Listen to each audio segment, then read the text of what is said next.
টুনির ফলের দোকান ও বৃষ্টির দিন। টুনির নতুন ব্যবসা। বনের রাস্তার ধারে টুনি একটি ছোট ফলের দোকান দিয়েছে।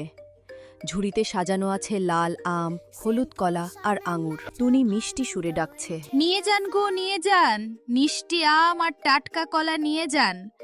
বৃষ্টির দিনে এই আম খেলে মন ভরে যাবে। কালু কাক উড়ে এসে দোকানের সামনে বসে। কিরে টুনি, তুই এখন ফলের ব্যবসা শুরু করলি? দেখি তো আমগুলো কেমন। খুব মিষ্টি কালু ভাই, কিন্তু ফ্রিতে একটাও পাবি না, দাম দিয়ে কিনতে হবে। কালুর ফন্দি ও বৃষ্টি, আকাশে কালো মেঘ জমছে। কালুর পকেটে টাকা নেই, তাই সে ফন্দি আড়ছে কিভাবে ফল চুরি করা যায়। কালু মনে মনে এই টুনিটাকে একটা শিক্ষা দিতে হবে। আমগুলো যা রসালো দেখতে, টাকা ছাড়াই আজ আমি ভোজ করব। ওরে টুনি, দেখ দেখ, আকাশের অবস্থা খুব খারাপ। বৃষ্টি নামলে তোর এই ফল সব ভিজে পচে যাবে।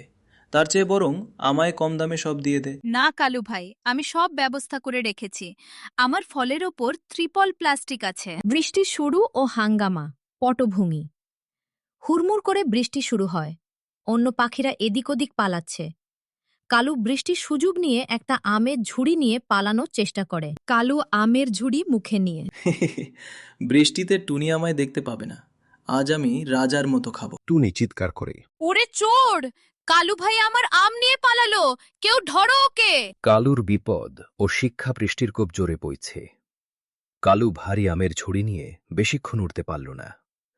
হঠাৎ একটা বড় গাছের ডালে ধাক্কা খেয়ে সে নিচে কাদা ভরা গর্তে পড়ে গেল। ওরে বাবারে, মরে গেলাম।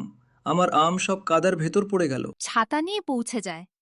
কি হলো কালু ভাই, চুরি করা জিনিস কি হজম হয়?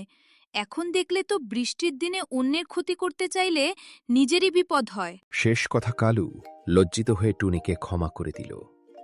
টুনি তাকে পরিষ্কার হয়ে নিজের দোকানে নিয়ে এলো এবং একটা কলা খেতে দিল। আমায় মাফ করে দে টুনি, আমি আর কোনোদিন কারোর ক্ষতি করব না। ঠিক আছে, মনে রাখবি, সততার ফল সব সময় মিষ্টি হয়।